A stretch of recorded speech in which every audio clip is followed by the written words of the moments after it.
श्रीराम समर्थ भाग क्रमांक आजचा अर्थात आहे 178 श्रीराम. परंतु या भागाच्या आधी स्पर्शसेवा आपण करूया. काल आपण पाहिलं होतं ते दोन गोष्टी आपण बघितल्या, दोन अध्याय आपण काल बघितले होते. त्याच्यामध्ये एक जो अध्याय होता त्याच्यामध्ये सूर्यगणांचे वर्णन आलं होतं की कशाप्रमाणे सूर्यग्रहण आहेत, 12 कसे सूर्यगणांचे गट आहेत, ज्याला आपण ग्रुप म्हणतो, तसे गट कसे आहेत. आणि त्या प्रत्येक गटामध्ये एक सूर्य आहे ज्याची वेगवेगळी नावं आहेत. 12 आदित्य जशी आपल्याला माहिती आहे तशी प्रत्येक एका गटामध्ये एक सूर्य आणि वेगवेगळे विभूती, जसं एक ऋषी, एक गंधर्व, एक नाग, एक अप्सरा, यक्ष, राक्षस आणि देवता, असा मिळून एक सौरगण, असे 12 सौरगण आहेत. आणि त्या 12मध्ये 12 वेगवेगळे लोक आहेत. आणि हे सगळे जे आहेत हे फिरत असतात आलटून पालटून. आणि ते फिरत असताना 60,000 वालखिल्य नावाचे ऋषी जे असतात ते ह्या सूर्याच्या रथासमोर सूर्याची स्तुती करत त्याच्या पुढे असतात. अशा प्रकारचं हे वर्णन काल आपण ऐकलं होतं की सूर्यगणांचं वर्णन कसं आहे हे आपण पाहिलं होतं. त्याच्या जोडीला अजून काही आपण गोष्टी बघितल्या होत्या, ज्याच्यामध्ये आपल्याला जसं माहीत आहे की भागवताचा जो भाग आहे तो आता संपत आलेला. आणि काल आपण 12वा अध्यायसुद्धा स्पर्श केला होता, ज्यामध्ये हे बघितलं आपण की भागवत ग्रंथ जो आहे, ह्या भागवत ग्रंथामध्ये कुठल्या स्कंधामध्ये काय आहे हे जर आपल्याला माहिती पाहिजे असेल तर हा अध्याय पहिल्यांदा बघितला तरी हरकत नाही. की अनुक्रमणिका आहेच आहे, परंतु थोडंसं अजून जास्त याच्यामध्ये आहे माहिती की जर तुम्ही 12वा अध्याय घेतला तर त्याच्यामध्ये तुम्हाला संक्षिप्त विषय सूची मिळेल, की सूची आहे आणि थोडीशी माहिती पण आहे. अशा प्रकारे हा 12वा अध्याय आहे, ज्यामध्ये त्यांनी थोडक्यात सांगितलेले की कशाप्रकारे काय आहे. जसं त्यांनी म्हणलं की पहिल्या स्कंदामध्ये अर्थात भक्तियोग आहे, वैराग्याचं वर्णन आहे, परीक्षित राजाची कथा आहे जिथून हे भागवत सुरुवात झाली, नारदांचं चरित्र आहे. नारदांचं चरित्र तसं दुर्मिळ आहे. नारद ऋषींची कोणाला विशेष माहिती नसते आणि नाही आहे, परंतु याच्यामध्ये नारदांचा पूर्वजन्मसुद्धा कसा होता, काय होता, हे सगळं त्यांनी दिलं आहे. आणि कशाप्रकारे नारद मुनी हे नारद बनले हे सगळं त्यांनी दिलं आहे. सुंदर असं चरित्र त्या पहिल्या स्कंदामध्ये आहे. परीक्षित राजाची कथा पण आहे, सुरुवात जी कशी झाली ते सगळं आहे. दुसऱ्या स्कंदामध्ये खूप चांगली माहिती आहेच आहे की ज्याच्यामध्ये ब्रह्मदेव आणि नारद यांचा संवाद आहे. आणि वेगवेगळ्या प्रकारची उपासनेचे प्रकार, योग धारणा कशी करता येते किंवा अजून काही प्रकारच्या भक्ती कशा आहेत, याचं सगळं वर्णन आहे. आणि दुसरं म्हणजे सृष्टी जी आहे तिचं वर्णन बऱ्याच बाबतीत आहे, जे थोडंसं क्लिष्ट आणि कठीण आहे, पण वर्णन खूप सुंदर आहे. असं काही दुसऱ्या स्कंदामध्ये. तिसऱ्या स्कंदामध्ये विदुर आणि उद्धव यांचा संवाद आहे. आणि त्याच्यात पण थोडंसं प्रलय कालाचं वर्णन आहे, थोडंसं की प्रलय काय कसा येऊ शकतो.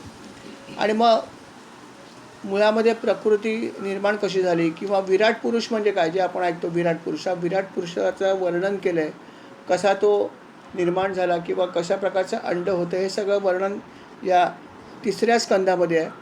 त्याचबरोबर या तिसऱ्या स्कंदामध्ये या माहितीच्या जोडीलाच अनेक भगवंताचे जे अवतार आहेत त्याचं पण वर्णन आहे. जसं भगवंताने जे अवतार धारण केले, ज्याच्यामध्ये त्यांनी म्हणले की वराह अवतार धारण केला, त्याच्यानंतर मत्स्य अवतार धारण केला, असे अनेक अवतार झाले. त्यातले बरेचसे अवतार जे आहेत त्याचं वर्णन ह्या स्कंदामध्ये आहे. आणि शिवाय शत्रुपा म्हणजे मूळ स्त्री कशी होती, आणि मनू स्वयंभू हा पहिला मनू मानला जातो, तो पहिला मनू आणि पहिली त्याची स्त्री शत्रुपा हिचा जन्म कसा झाला, याचं सगळं वर्णन जे आहे या स्कंदामध्ये. आणि अजून एक खूप महत्त्वपूर्ण गोष्ट याच्यामध्ये आहे, आणि ती म्हणजे कपिल मुनींचा जन्म आणि कपिल मुनींनी आपल्या आईला केलेला उपदेश.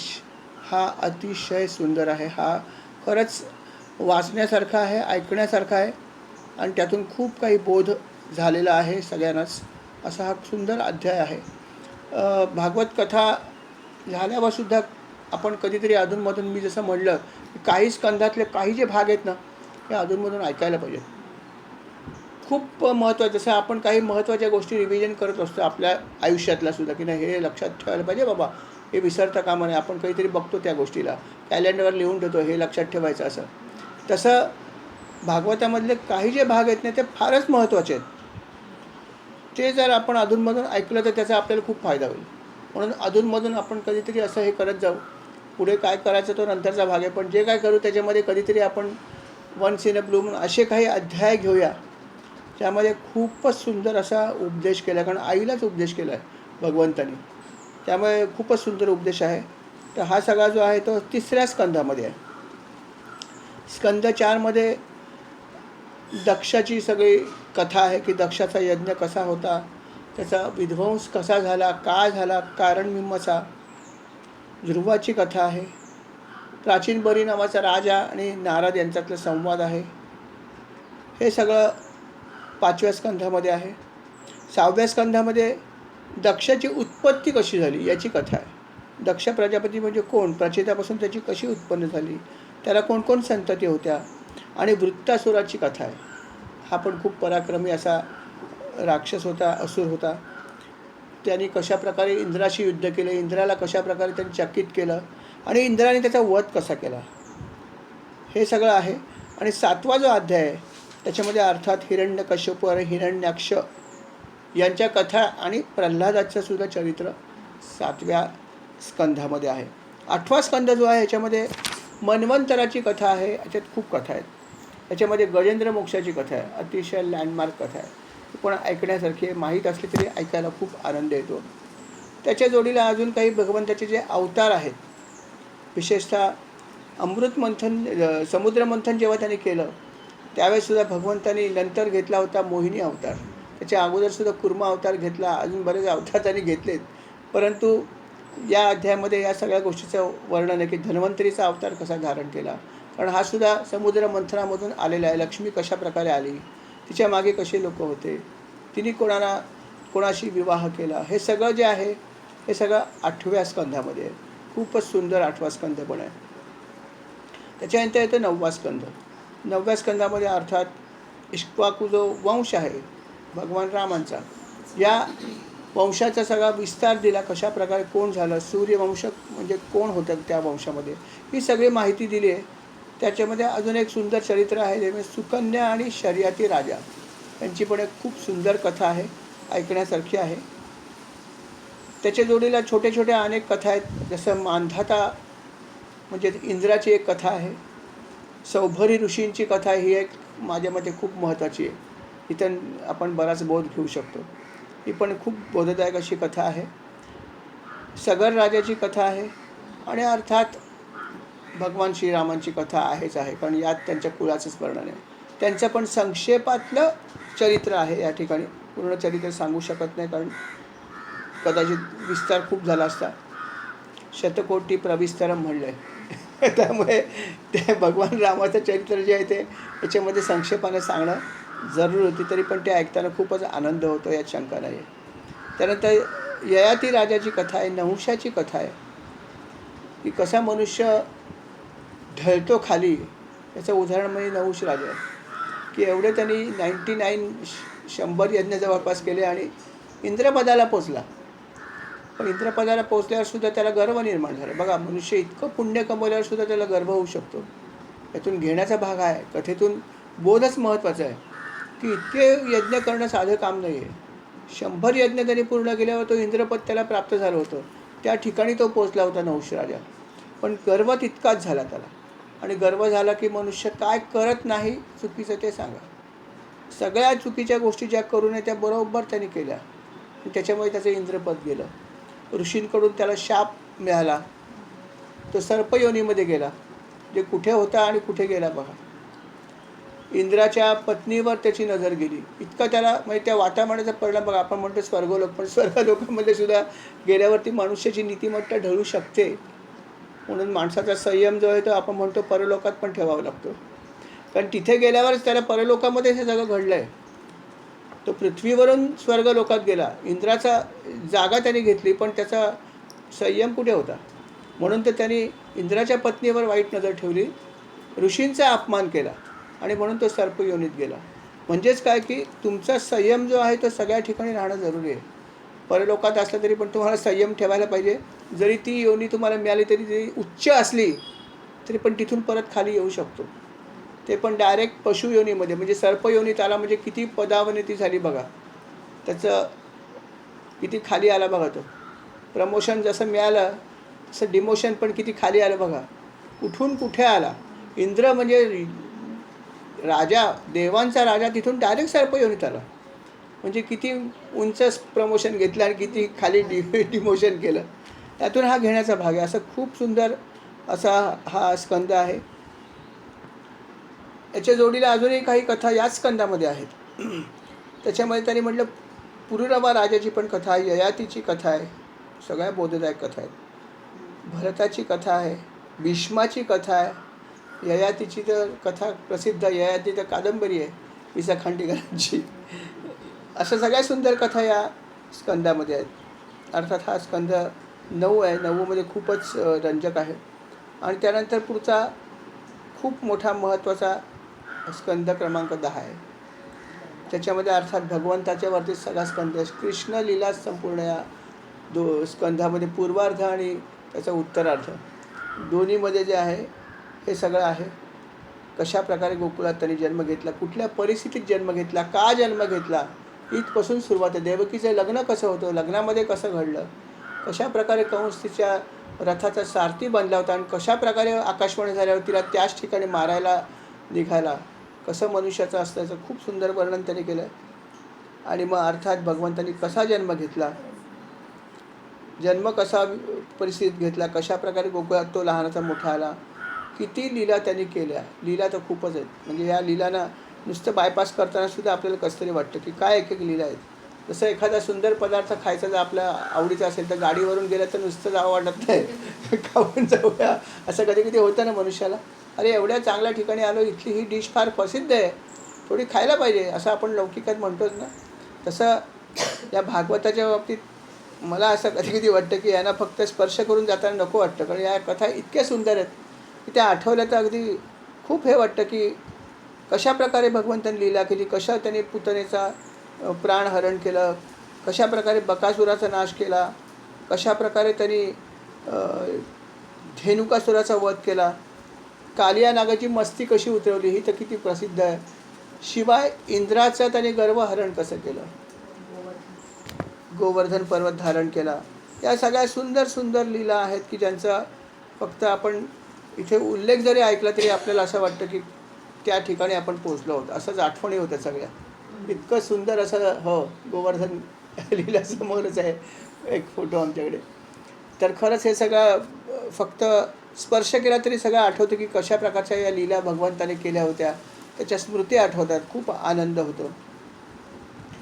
त्याचबरोबर भगवंताने आणखीन मुचकुंदाचा वध कसा केला, मुचकुंदाच्याद्वारे कालयवनाचा वध कसा केला, ही पण एक सुंदर कथा आहे. द्वारकेचं निर्माण का केलं, कुठल्या परिस्थितीत केलं, ही पण कथा आहे. रुक्मिणी हरणाची कथा आहे.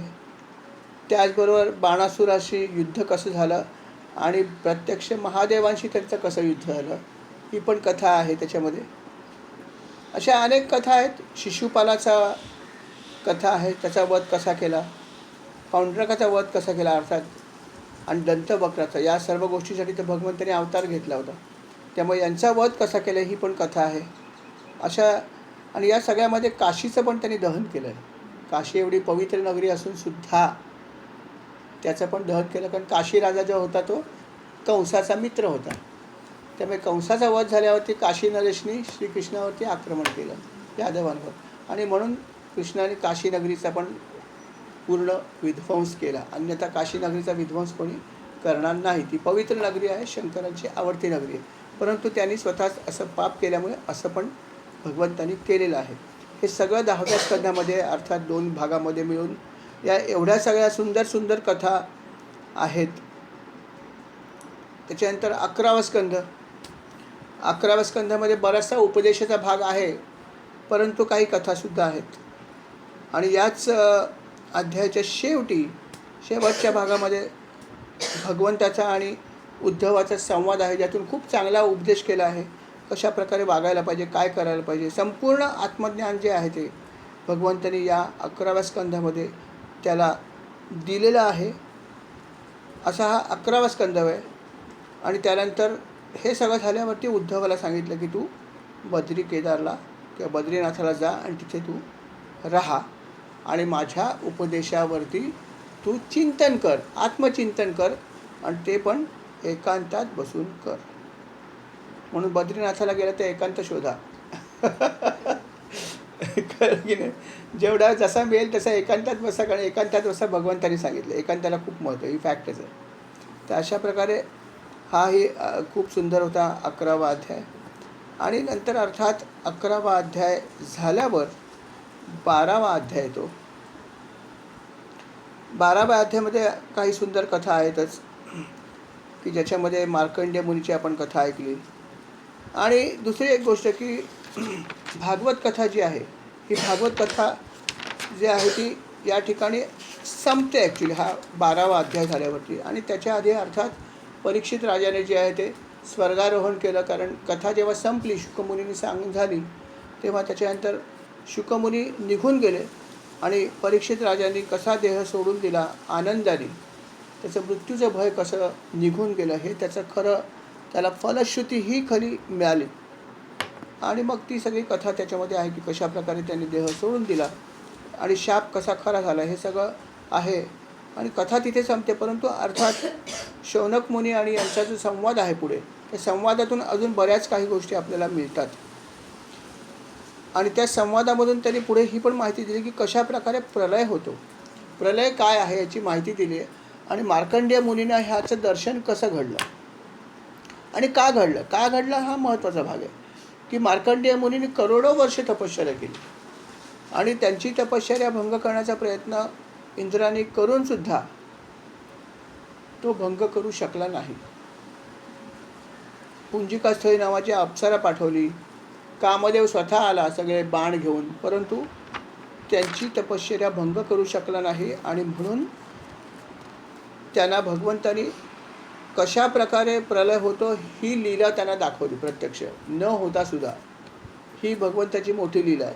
आणि हे सगळं होऊनसुद्धा त्यांना भगवंताकडून काहीच नको होतं आणि म्हणून त्याच्यावरती भगवान शिवशंकर आणि पार्वतीसुद्धा आनंदित झाले आणि त्यांनी स्वतःहून त्यांना वर देण्याचं ठरवलं. आणि ते स्वतः खाली आले आणि त्यांना वरदान देऊ केलं, तरी पण ते म्हणे मला काहीही नको. आणि म्हणून काहीही न मागणं हा जो भाग आहे त्याच्यावर प्रसन्न होऊनच त्यांना भगवंताने अजरामर केलं. आणि म्हणून मार्कंडेय मुनीसुद्धा आजही पृथ्वी तलावर आहेत आणि तपश्चर्या करतायत, यात शंका नाही. अशा प्रकारे मार्कंडेय मुनींची पण खूप सुंदर कथा 12व्या स्कंधामध्ये आहे. याच स्कंधामध्ये त्यांनी हेही सांगितलं आहे की तुम्ही नामस्मरण या युगामध्ये जरूर करा. हे इतकं तुम्हाला उपयोगी पडणार आहे की तुम्ही कसंही जरी नामस्मरण केलं तरी याचा तुम्हाला नक्की उपयोग होणार आहे.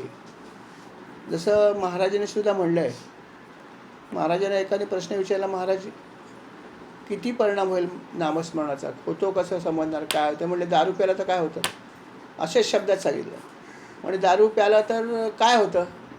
महाराज दारू प्यायला तर नशा येते. किती येते? महाराज किती पेल याच्यावरती अवलंबून आहे ना. नाम पण घेतल्या परिणाम होतोच, पण तू किती घेशील आणि कसं घेशील याच्यावर पण खूप अवलंबून आहे. त्यामुळे आता कसं घेशील हे सुद्धा दारूला अवलंबून आहे आणि किती घेतो हेही अवलंबून आहे. क्वांटिटी आणि क्वालिटी दोन्ही ठिकाणी आहे. कंपॅरिझन महाराजांनी केलं म्हणून मी उदाहरण देतो की दोन्ही गोष्टी आहेत लौकिकामध्ये, कशा प्रकारे केलं आणि किती केलं. या दोन्ही गोष्टीमुळे लौकिकामध्ये मनुष्याला नशा येते, तशी नशा अर्थात नामस्मरणाने सुद्धा येते आणि खूप काही चांगल्या गोष्टी घडतात. हे महाराजांनी सांगितलं आहे, शिवाय भागवतामध्ये तरी ठाई ठाई सांगितलं आहे की तुम्ही कसंही घ्या. अगदी कंटाळा आला म्हणून तरी नाम घेतलं की बाबा सांगितलं म्हणून घेतो आहे. तसं कधी कधी आपण नाईलाज तो काही कामं करतो, नको इच्छा असताना सुद्धा की करण्याचा भाग आहे माझा म्हणून, पण तरी ते कामाचं काही ना काहीतरी होतं. तसंच नामस्मरण कंटाळून केलं तरी हरकत नाही, पण करा. न करण्यापेक्षा केलं तर नक्की फायदा आहे असं त्यांनी सांगितलं. आणि हेच तुम्हाला कामी येणार आहे. म्हणून त्यांनी म्हणलं आहे की दुःख भोगत असता, शिंक आली असता, विवश होईन का, विवशता येऊन का होईना, पण करा, नाम घ्या. हे भागवतामध्ये अगदी ठामपणे सांगितलं. त्याच्या पुढे जाऊन त्यांनी सांगितलं की जी वाणी आपल्या आयुष्यामध्ये एकदासुद्धा जर भगवंताचं नाम घेत नसेल तर ती वाणी तुमची काय कामाचीच नाही आहे. ती वाणी पशुवाणीसारखी झाली. की पशुवाणीला बोलता येत नाही, भगवंताचं नाम घेत नाहीत नाही, म्हणून ते इतर उपयोग करतात. पण जर आम्हाला वाचा नुसती दिली नाही, त्या वाचेला शक्ती पण दिली आहे. मग ही शक्ती जर आम्ही वापरली नाही तर आमच्यात आणि पशुत काय फरक आहे.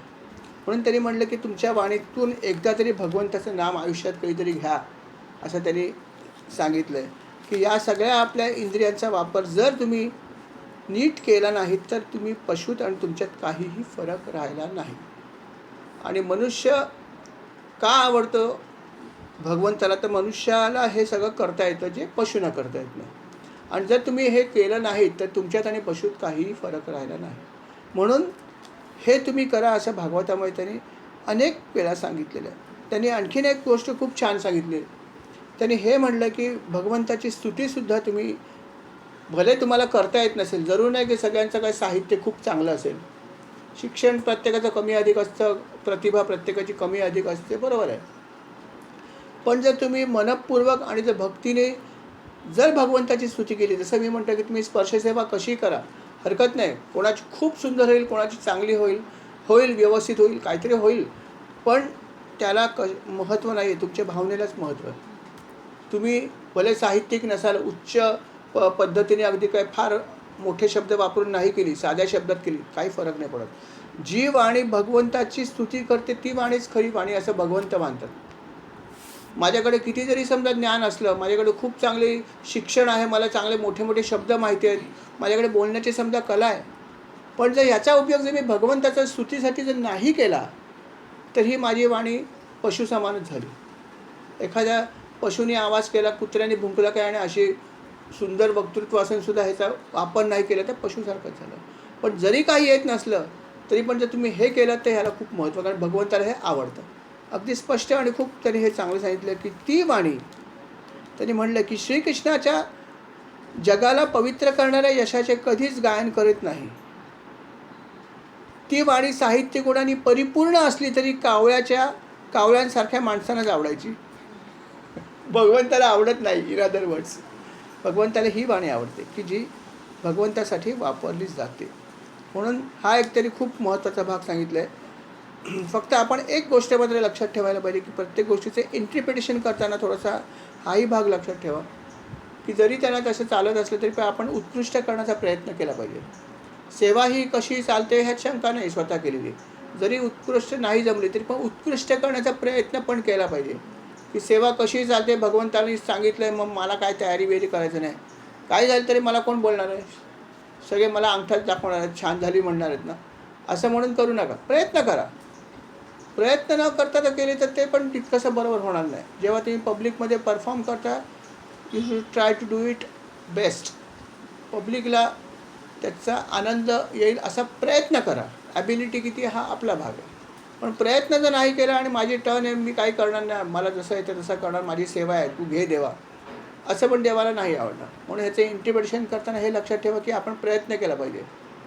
अनेक लोकांना अनेक सेवा करायची इच्छा असते, कराव्यात सगळ्या सेवा, आपण एकमेकांना ओपन ठेवलेल्या आहेत, परंतु ती करता पण आली पाहिजे ना. नामस्मरण करायचं आहे, अजिबात हरकत नाही, आनंदाने करा. तुम्हाला श्लोक म्हणायचे आहेत उपासनेत, जरूर म्हणा, पण ते कसे म्हणायचे थोडं शिकून घ्या. कुठल्या टोनमध्ये म्हणायचे आहेत.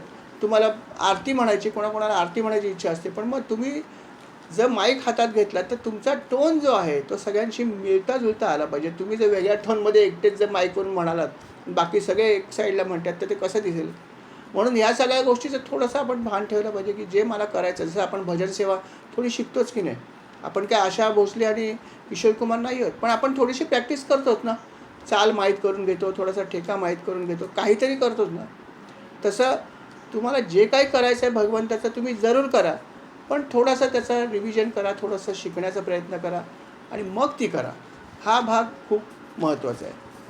तेव्हा ह्याचा हा एक भाग महत्त्व आहे. आणि असं ह्या भागवतामध्ये त्यांनी खूप काही सुंदर असं सांगितलं. आणि शेवटी त्यांनी सांगितलं आहे की जो मनुष्य ही कथा ऐकतो, त्यांनी तर म्हणलं की जो मनुष्य एकाग्र चित्ताने एक प्रहर काय एक क्षणभर जरी ऐकतो किंवा ऐकवतो, तो मनुष्य स्वतःला खात्रीने पवित्र करून घेतो. कारण भागवत कथा आहेच खूप पवित्र. मुळात ऐकण्याची इच्छा होणं हेच त्यांची कृपा आहे आपल्यावरती, आणि ऐकलीत सांगितलीत तर अजून छान. म्हणून त्यांनी म्हटलं की ह्या सगळ्या गोष्टी आहेत खूप पवित्र, तुम्ही जरूर ऐका, त्याचं तुम्हाला नक्कीच फळ मिळणार आहे. आणि अर्थात वेगवेगळ्या ठिकाणी वेगवेगळ्या प्रकारे त्याचं श्रवण आणि कीर्तन केलं तर वेगवेगळ्या प्रकारची त्याची फळं आहेत. प्रत्येक अध्यायाला वेगवेगळं फळ आहे. अर्थात ते कुठलं फळ आहे हे बघून अध्याय वाचायचा नाही आपल्याला. आपल्याला जो चांगला वाचतो तो वाचा, फळाकडे आपण बघायचंच नाही. लक्षात ठेवा, फळ आपल्या ठिकाणी असू देत, जे काय मिळायचं ते मिळू देत. त्यांनी सांगण्याचं काम केलं, कारण हे सांगणं जरुरी आहे की एकादशीला करा, खूप खूप त्याचं फळ आहे. श्रवण केलं तरी द्वादशीला करा, अजून फळ आहे. हे सगळं आहेच आहे. पण नसेल जरी समजा एकादशी, पण जर मला वेळ असेल तर तुम्ही ऐका ना, काय हरकत आहे. एकादशीला वेळ असेल नसेल, फक्त एकादशीला पुण्य जास्त आहे म्हणून करा असं नाही आहे. जेव्हा जेव्हा तुम्हाला मिळेल तुम्ही हे करत राहा, हा महत्त्वाचा भाग आहे. म्हणून फलांच्या मागे जाऊ नका, पण फळ नक्कीच आहे.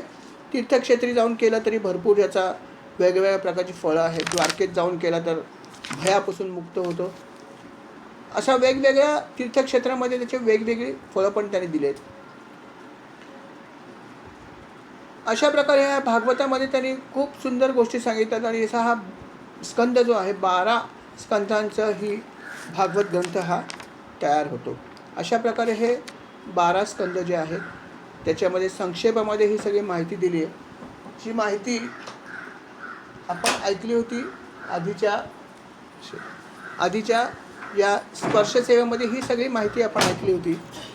आणि अर्थात स्पर्शसेवा थोडी आज जास्तच केली मी, म्हणजे 25 मिनिटाची स्पर्शसेवाच झाली आहे. मला माहिती आहे ही जास्त झाली, तरी पण मी मुद्दामात केली आहे. कारण काय की आता फक्त एकच अध्याय बाकी आहे की हा अध्याय जर वाचला किंवा ह्याची जर निरूपण सेवा झाली तर संपूर्ण भागवत कथा संपते आहे. अर्थात भागवत कथा संपली तरी पण श्रीमद भागवताचं महात्म्य जे आहे तो भाग आहे नंतर, परंतु भागवत कथा मात्र हा आजचा एक अध्याय निरूपण झाला की भागवत संपतं, हा भाग नक्की आहे. म्हणून थोडीशी मी ही सेवा आधीची थोडीशी विस्ताराने केली. आणि आता आपण आजच्या सेवेकडे बोलूया. श्रीराम समर्थ. श्रीराम.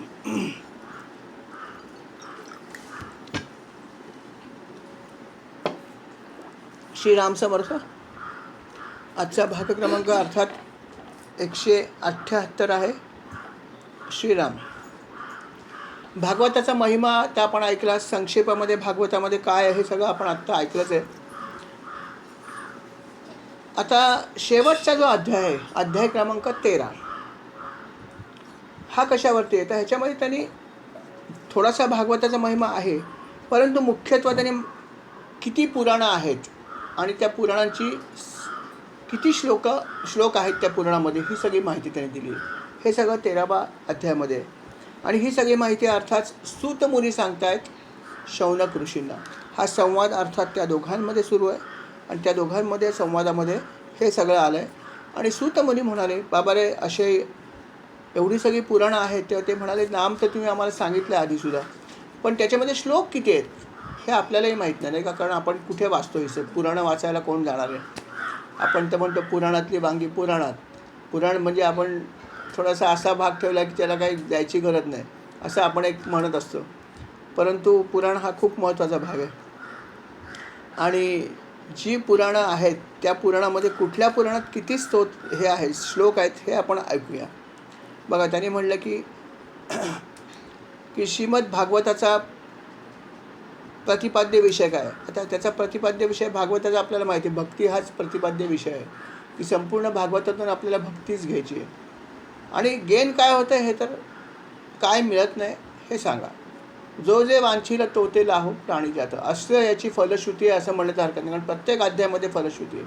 त्यामुळे सगळ्या गोष्टी भागवत कथा जर ऐकली तर मिळू शकते, यात शंका नाही आहे. आणि हा ग्रंथसुद्धा दान कसा करावे याची पण एक पद्धत दिली त्यांनी. आमच्याकडे ते विजयने सगळे जाऊन आणले मरीन लायसन.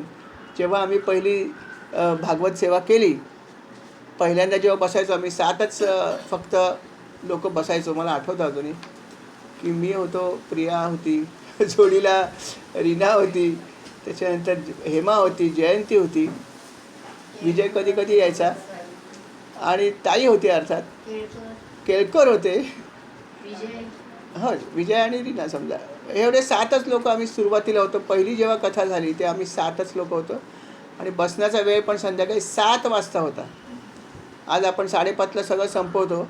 7 वाजता जमण्याचा वेळ होता आणि त्याच्यानंतर 1 तास पुढे आम्ही ही कथा करायचो. अशा प्रकारे ही पहिला जो आहे भाग अशा प्रकारे आम्ही केला आणि तेव्हा हे 18,000 श्लोक असलेला हा ग्रंथ पहिल्यांदा आम्ही वाचला आणि त्यांच्या कृपेने तो पूर्ण पण झाला. असा ह्या ग्रंथामध्ये 18,000 श्लोक आहेत. त्याच्यानंतर त्यांनी सांगितलं की अजून दुसरी जी पुराणं आहेत त्यांच्यामध्ये किती श्लोक आहेत हे पण आम्हाला सांगा. तर ते सूत मुनी म्हणाले, ऐक की ब्रह्मपुराण जे आहे याच्यामध्ये 10,000 श्लोक आहेत. कमी आहेत नाही का, म्हणजे 18,000 केल्या म्हणले आपल्याला थोडा कॉन्फिडन्स आहे की हे होऊ शकेल, नो प्रॉब्लेम. तर ब्रह्मपुराण जे आहे ते 10,000 श्लोकांचं आहे. आता मी तुम्हाला सगळे एकामागे एक सांगतो आहे. तुम्ही लक्षात ठेवायचं की L1 कोण आहे आणि H1 कोण आहे. L1 म्हणजे लोएस्ट कोण आहे आणि हायेस्ट कोण आहे हे तुम्ही लक्षात राहता का बघा. तुमची आता टेस्ट आहे, बरोबर आहे. परत एकदा सांगतो की भागवत कथा तर आपण ऐकली, त्याच्यामध्ये 18,000 श्लोक आहेतच आहे, बरोबर आहे. त्याच्यानंतर त्यांनी असं म्हटलं की ब्रह्मपुराण जे आहे त्या ब्रह्मपुराणामध्ये 10,000 श्लोक आहेत. त्याच्यानंतर पद्मपुराण येते. पद्मपुराणामध्ये 55,000 श्लोक आहेत. त्याच्यानंतर विष्णू पुराण आहे. विष्णू पुराणामध्ये 23,000 श्लोक आहेत. शिवपुराण आहे त्याच्यामध्ये 24,000 श्लोक आहेत. त्याच्यानंतर नारद पुराण आहे त्याच्यामध्ये 25,000 श्लोक आहेत. मार्कंडेय पुराण आहे त्याच्यामध्ये 9,000 श्लोक आहेत. अग्निपुराण आहे 15,400 श्लोक आहेत. बघा हा राऊंड फिगर नाही आहे, 15,400 आहे. असा हा मला वाटतं एकच ग्रंथ आहे. त्याच्यानंतर भविष्य पुराण आहे याच्यामध्ये पण 14,500 आहेत 500. नंतर ब्रह्मवैवर्त नावाचं एक पुराण आहे ज्याच्यामध्ये 18,000 श्लोक आहेत. आणि लिंग पुराण आहे त्याच्यामध्ये 11,000 श्लोक आहेत. वराह पुराण आहे त्याची श्लोकसंख्या 24,000 आहे. स्कंद पुराण आहे त्याची श्लोकसंख्या 81,100 आहे. आणि वामन पुराण आहे ज्याची 10,000 आहे. कूर्म पुराण आहे ते 17,000 श्लोकांचं आहे. मत्स्य पुराण 14,000 श्लोकांचं आहे. गरुड पुराण हे पण 21,000 श्लोकांचं आहे, हे पण लहान नाही आहे. आणि ब्रह्मांड पुराणामध्ये 12,000 श्लोक आहेत. अशा प्रकारे हे इतके सगळे पुराणं आहेत. आणि त्याच्यामध्ये हे सांगा आता कुठल्या पुराणामध्ये सर्वात कमी श्लोकसंख्या आहे. आणि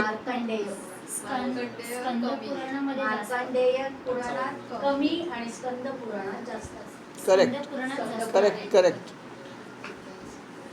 स्कंद पुराणाची संख्या सर्वात जास्त आहे 81,100. आणि मार्कंडेय पुराण जे आहे त्याच्यामध्ये 9,000 आहेत फक्त. म्हणजे मार्कंडेय पुराण जे आहे हे आपल्या भागवताच्या निम्म आहे. आपले 18,000 आहे त्याचे 9,000 आहेत. म्हणजे मार्कंडेय पुराण थोडंसं कमी आहे, अर्धच त्याचा विस्तार आहे. आणि अर्थात स्कंद पुराण 81,000. 18,000 श्लोकाचं पुराण आपल्याला संक्षेपात आता आपण घेतलं आहे. ही सेवा चौथी संक्षेपात आहे. पूर्ण प्रत्येक अध्यायातलं काय सगळं विस्ताराने घेतलं तरीसुद्धा आपल्याला 1 वर्ष लागलं जवळपास. आधी जेवढे आपण अध्याय करायचो आधीचे आवर्तनं 3रं 2रं आणि 1 हे आपण पान टू पान केलं. प्रत्येक एक अध्याय वाचायचा आणि त्याच्यावर निरूपण करायचं आणि 1 सेशन आपलं व्हायचं. अशा प्रकारे आपण हे 18,000 श्लोक 3 वेळा महाराजांच्या कृपेने आपण हे असं केलं आहे. आणि चौथा आपण संक्षेपात केलं तरीसुद्धा 1 वर्ष लागलं. विचार करा ह्याच्यातलं जर कुठलं पुराण घ्यायचं कधी असेल समजा तर पहिली श्लोकांची संख्या बघून ठेवा किती आहे आणि आपल्याला कुठलं ऐकायचं आहे. एनिवे तो भाग नंतरचा आहे, आपण काय करायचं ते नंतरच ठरवू. पण अशा प्रकारे हे इतके श्लोक त्याच्यामध्ये आहेत. आणि या दुसरा गमतीचा भाग असा आहे की नाही आणि दुसरा महत्त्वाचा भाग असा आहे की या सर्व पुराणांच्या श्लोकसंख्या किती होते? 4 लक्ष. कधी वाचणार आपण? वाचून पण होणार नाही, वाचणं पण कठीण आहे मुलामध्ये. आणि संस्कृतमध्ये तर आपण शिकू पण शकत नाही एवढं 4 लक्ष.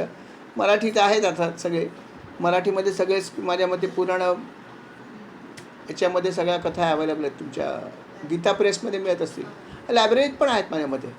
लायब्ररीमध्ये माझ्या मते जवळपास सगळे पुराण आमचे आहेत. मराठीमध्ये पण आहेत आणि असे पण आहेत. खूप जुने आहे अर्थात ते. पण आता माझ्या मते गीता प्रेसनी सगळेच काढले असतील, मिळत असेल गीता प्रेसमध्ये, मराठी व्हर्जन असणारच. तर कुठले पुराण आहेत आपण विजयला सांगू एक दिवस. नाहीतरी मागच्या वेळेस त्याने आपल्याला सगळी पहिलं जेव्हा आमची कथा, जसं मी म्हणलं की पहिली कथा जेव्हा आमची झाली त्याच्यानंतर कोणाकडे तेव्हा पुस्तक नव्हतं, एकच माझ्याकडे बघतं होतं. त्याच्यानंतर विजयाने आम्हाला सर्व 7 लोकांसाठी 7 हे भागवत कथा आणले पुस्तकं. आणि नंतर मग सेकंड आवर्तनापासून मग सर्व प्रत्येक व्यक्तीकडे भागवताचं पुस्तक असायचं आणि ते पुस्तक घेऊन ही सगळी आवर्तनं श्रीकृपेने आपण केली. आणि अशा प्रकारे त्यांनी असं म्हणलं की या पुराणांची संख्या 4 लक्ष आहे. त्याच्यानंतर त्यांनी असं म्हणलं की प्रत्येक पुराणामध्ये त्या देवाचा विषयी, आता इतकं लिहायचं म्हणजे किती कठीण आहे, विचार करा की प्रत्येक देवावरती इतके श्लोक लिहायचे म्हणजे किती कठीण आहे. त्यांची काय विद्वत्ता आहे बघा. व्यासमुनींची विद्वत्ता काय की ऑथर एकच आहे फक्त, सगळ्या पुस्तकांचं एकच लेखक. इतके श्लोक असलेलं कसं काय लिहिलं असेल, खरंच धन्य आहे. आपल्याला वाचलं होत नाही, त्यांनी लिहिले कसे असतील, खरंच कमाल आहे. पण या सगळ्यातून ज्ञान आणि भक्ती पण आहे, नाही असं नाही, दोन्ही त्याच्यामध्ये आहे. तरी पण या सर्वांचा वरती जे आहे उच्च म्हणजे भागवत आहे, की सगळे एकीकडे 18 आणि 19 एकीकडे, हे पण महत्त्वाचं आहे. म्हणून 19 वाचायला हरकत नाही का. श्लोक संख्या पण आपल्या हिशोबात कमी आहे. हे सगळ्या 80,000 आणि 24,000 ऐकल्यावर ते 18,000 ओके, मध्यम आहे. आणि इतर वाचायची गरज नाही, हा महत्त्वाचा भाग आहे. त्यामुळे हा भाग तसा चांगला आहे आपल्या हिशोबामध्ये.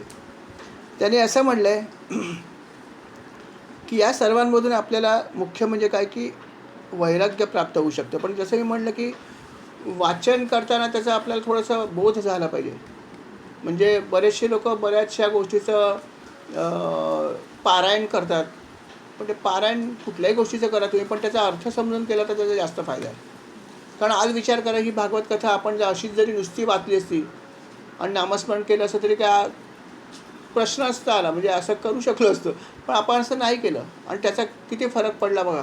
की जर आपण हे निरूपण सेवा हा भागच ठेवला नसतं, काहीच नसतं ठेवलं, आणि फक्त वाचन ठेवलं असतं, ऑनलाईन ठेवलं असतं, नामस्मरण ठेवलं असतं आणि अजून काहीतरी एखादी गोष्ट ठेवली असती, कारण निरूपण नसेल तर अजून अर्धा 1 तास राहतो. पण ते नसतं केलं तर विचार करा की आपल्याला काय आनंद आला असता का, नसता आला.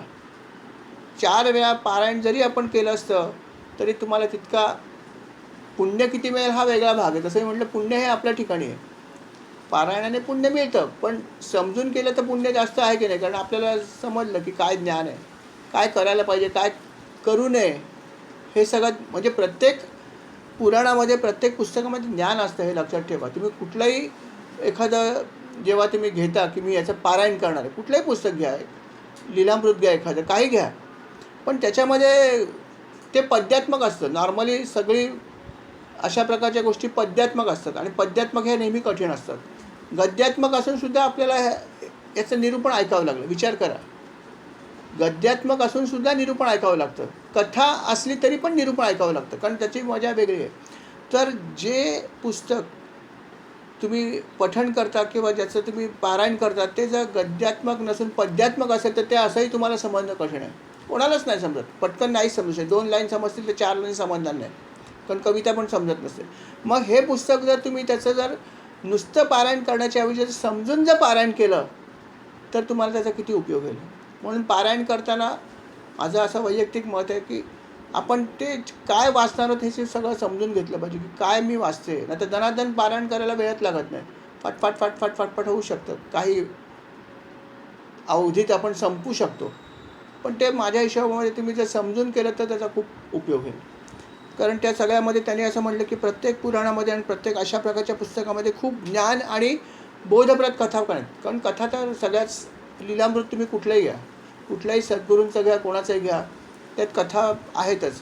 पण त्या समजल्या तर, मी जर गाडी ठरवलं की आज मला 3 अध्याय संपवायचे आहेत, संपवायचं असं मी ठरवलं असेल तर ते काय वाचतं ते मला कुठे समजतं आहे. माझी गाडी सुपरफास्ट चालू, दान दान दान दान दान दान, किती मिनटं झाली, किती अध्याय झाले. म्हणजे माझं एम काय आहे, अध्याय संपवणं एम आहे. माझं एम हे नाही की मला ज्ञान मिळवायचं. मग आपण असं करता कामा नये. जर तुम्हाला भक्ती करायची तर ते क्वांटिटीच्या मागे जाऊ नका. किती दिवसात करतो इज नॉट इम्पॉर्टंट. बघा याच्यामध्ये पुढे येणार आहे, याच्यामध्ये पुढे हे येणार आहे. आता हा जरी अध्याय संपला तर जरी भागवत कथा संपली तरी पुढे जे भाग आहे त्याच्यामध्ये श्रीमद भागवताचं महात्म्य आहे. त्याच्यामध्ये एक भाग असा येणार आहे की ज्याच्यामध्ये किती प्रकारे भागवताचं कशा प्रकारे वाचन करता येतं किंवा पारायण करता येतं ह्याची माहिती खूप सुंदर आहे. तो अध्याय येईल तेव्हाच मी सांगेन तुम्हाला की तुम्ही कशा कशा प्रकारे करू शकता, किती प्रकारे करता येतं आणि कुठल्या प्रकारे केलं तर ते कुठल्या कॅटेगरीत येतं. त्याला नाव पण दिले की कुठल्या कॅटेगरीत तुम्ही येता. तसं आज आपण हे जे काही करतो आहे हे कुठल्या कॅटेगरीत येतं हे तुम्ही ऐकाच तेव्हा तुम्हाला समजेल की आपण कुठल्या कॅटेगरीमध्ये आहोत. हे श्रवण आणि वाचन करतो ते. आणि ही माहिती जर आपल्याला मिळाली तर आपण उद्या कशाचं जरी पारायण करायचं ठरवलं तर ते आपण कुठल्या कॅटेगरीत करणार हे आपल्याला आपोआप समजेल. कारण हे विश्लेषण भागवतामध्ये त्यांनी केलं आहे पुढच्या काही अध्यायामध्ये. आणि म्हणून ही माहिती घेऊन जर आपण केलं तर आपण नक्की विचार करू की आम्ही उच्च श्रेणीत करण्याचा प्रयत्न करू. कारण जर मार्क्स तर मला घ्यायचे आहेत मग मी पासिंगपुरती का घेऊ. जर 100 मार्काची परीक्षा आहे तर मी जास्त मार्क्स मिळवण्याचा प्रयत्न केला पाहिजे ना. हे तुम्हाला यातून समजेल की कशा प्रकारे करावं. ही सगळी माहिती याच्या पुढच्या काही अध्यायामध्ये. असं या भागवतामध्ये खरोखर इतकं ज्ञान आहे की असं ज्ञान खरोखर कुठेही आपण सर्व ऐकताच आहात असं ज्ञान कुठेच मी बघितलं नाही. असं ज्ञान खरंच म्हणजे हा ग्रंथ वाचल्यावर कुठे बघायची गरजच नाही.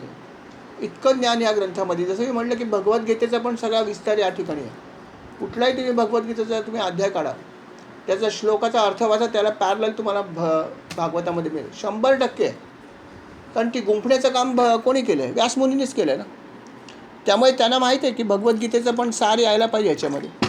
आणि ती टाकण्याची क्षमता त्यांच्याकडे नक्कीच आहे. आणि म्हणून सगळ्या ग्रंथांचा सार या भागवतामध्ये हा खूप महत्त्वाचा भाग आहे.